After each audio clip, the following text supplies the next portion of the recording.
तुम्हारा अधिकार केवल कर्म पर है, उसके फल पर कभी नहीं। जीवन का ताना बाना द्वंद्वों से मिलकर बनता है, जिसमें सुख भी है और दुख भी, मान भी है और अपमान भी, लाभ भी है और हानि भी, सर्दी भी है और गर्मी भी, जीवन भी है और मरण भी। द्वंद्वों की सृष्टि के मध्य अनुभव लेते हुए जीवात्मा जीवन की पाठशाला में आवश्यक सीख ग्रहण करते हुए अस्तित्व के मर्म को समझ पाती है तथा अपने परम लक्ष्य की ओर बढ़ती है। अतः द्वंद्व जीवन के यथार्थ अनुभव हैं, मार्ग हैं और मंजिल तक ले जाने वाले पाथे भी। जीवन के द्वंद्वों के मध्य सम रहना ही जीवन का सार है। जिसने यह कला सीख ली, समझो वह जिंदगी का असली खिलाड़ी बन चला। श्रीमद् भगवद गीता में भगवान श्री कृष्ण समता की यही शिक्षा शोक संतप्त अर्जुन को देते हैं। गीता में स्थित प्रज्ञता का पूरा दर्शन इसी के इर्द गिर्द खड़ा है।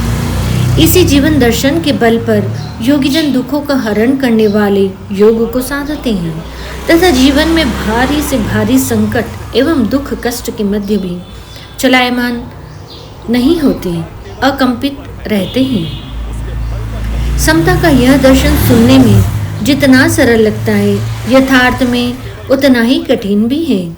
लेकिन किसी अंश में भी यदि यह जीवन में उतर चले तो समझो कि यह जीवन सध चला, मानव जीवन धन्य हो चला। इसका अभ्यास जीवन के समग्र स्वरूप का बोध रखते हुए इसके स्थूल से सूक्ष्म स्वरूप की ओर बढ़ते हुए किया जा सकता है, जिसमें भूख, प्यास और सर्दी गर्मी के अभ्यास हमारे नित्य जीवन के मूलभूत अनुभव रहते हैं। शरीर व इंद्रियों की संयम साधना के साथ हम जिसका अभ्यास कर सकते हैं। आहार मनुष्य की मूलभूत आवश्यकता है, लेकिन यदि स्वाद के वशीभूत होकर इसके अतिवादी एवं हानिकारक स्वरूप का मनुष्य आदी हो जाता है तो अपने स्वास्थ्य को चौपट कर जीवन को नरक बना देता है। इस स्थिति में न तो स्वाद के वशीभूत होकर असंयमित आचरण करना और न ही भूखे प्यासे रहकर शरीर को अनावश्यक रूप से तपाना सुखाना आहार संबंधी समता का अभ्यास माना जा सकता है। जीवन के साथ जीवन में स्वास्थ्य के साथ सुख एवं दीर्घायुष्य के वरदान को अनुभव किया जा सकता है। सर्दी गर्मी हमारे जीवन के नित्य प्रति के अनुभव हैं। सर्दी में राहत के लिए गर्मी की आवश्यकता अनुभव होती है। जितना ताप आवश्यक हो उसकी व्यवस्था करते हुए जीवन यापन किया जा सकता है, लेकिन आवश्यकता से अधिक दिन भर हीटर, ब्लोअर या तंदूर आदि के सामने बैठे रहना इस व्यवस्था के प्रयोजन के औचित्य पर प्रश्न चिन्ह लगा देते हैं और व्यक्ति एक तरह से इस ताप का दास बन जाता है। 24 घंटों ताप में रहने पर व्यक्ति के शारीरिक एवं मानसिक स्वास्थ्य पर बुरा प्रभाव पड़ता है। ताप के संदर्भ में आवश्यकता एवं औचित्य के मानकों की अनदेखी जीवन को एकाकी एवं रुग्ण बना देती है। गर्मी के दिनों में बढ़ते ताप के साथ शीतलता का आवश्यकता अनुभव होती है। इसकी भी उचित व्यवस्था करते हुए गर्मी के मौसम को पार किया जा सकता है। आजकल इसे तो तमाम विकल्प उपलब्ध हैं जिनमें एसी की व्यवस्था प्रमुख है, लेकिन गर्मी से राहत के नाम पर दिन भर एसी में बैठे रहना किसी भी रूप से उचित नहीं। यह आवश्यकता से अधिक विलासिता की श्रेणी में आता है। कई लोगों को तो एसी में भी पंखों को चलाते देखा जा सकता है, जिसका औचित्य समझ से परे रहता है। गर्मी से बचने के लिए सर्दी का अत्यधिक सेवन किसी भी रूप में हितकर नहीं रहता है। यह तन मन की प्रतिरोधक क्षमता को बुरी तरह से प्रभावित करता है। औचित्यपूर्ण यह होता कि जितनी गर्मी बर्दाश्त हो सकती है उसे प्राकृतिक रूप से सहा जाता और अत्यधिक आवश्यकता पड़ने पर गर्मी के ताप का औषधि की भांति सेवन किया जाता। यह प्रयोग प्रतिरोधक क्षमता को सशक्त करने वाला साबित होता, जो अगले 6 माह शरीर व मन को सुदृढ़ एवं निरोग रखता। इस तरह सर्दी एवं गर्मी में तप तितिक्षा का अभ्यास करते हुए जीवन में दुखों का हरण करने वाले समत्व योग का अभ्यास किया जा सकता है। इसी तरह लाभ हानि जीवन के अनिवार्य पहलू हैं। लाभ या उत्कर्ष में अत्यधिक बोर आने की आवश्यकता नहीं, क्योंकि इसका अस्तित्व स्वल्प ही रहता है।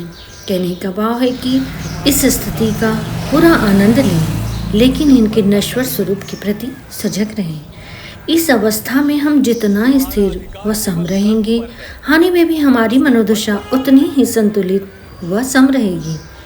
जो लाभ या उपलब्धि में जितना बुर आता है, वह हानि या असफलता में भी फिर उतने ही गहरे हताशा निराशा के सागर में डूबने के लिए विवश होता है।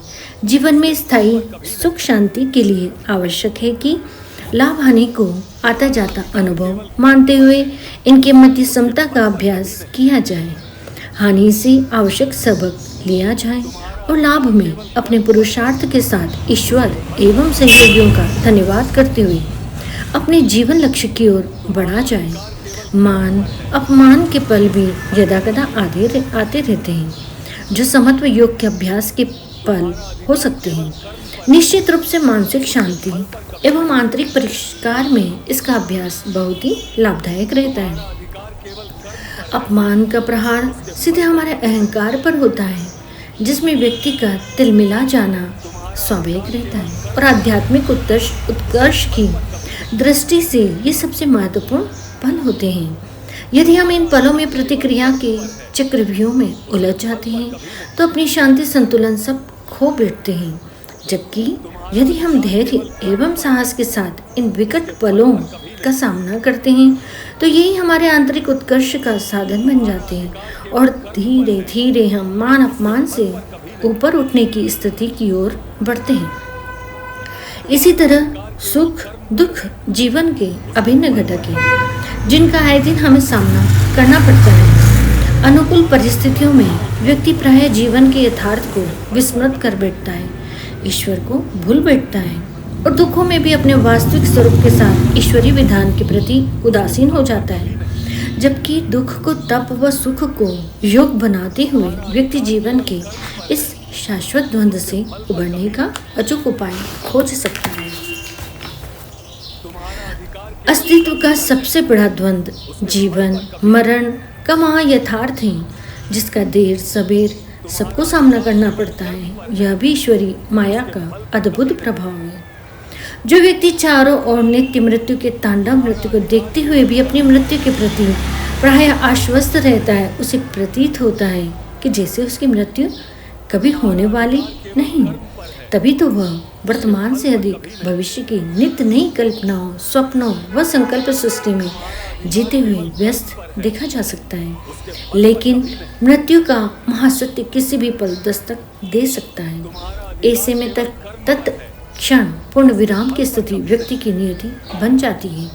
जीवन के हर पल में उपरोक्त बताए समता के अभ्यास के फलस्वरूप वह मन स्थिति प्राप्त होती है जो इस पल को एक योगी यति की मन स्थिति के साथ सामना करने की क्षमता दे सके। परम पूज्य गुरुदेव की आत्मबोध तत्वबोध साधना इसका एक सशक्त व्यवहारिक उपचार है, जिसका अभ्यास करते हुए व्यक्ति नित्य जीवन मरण के कटु यथार्थ एवं महाद्वंद का सामना करने की तैयारी कर सकता है। उसके फल पर कभी नहीं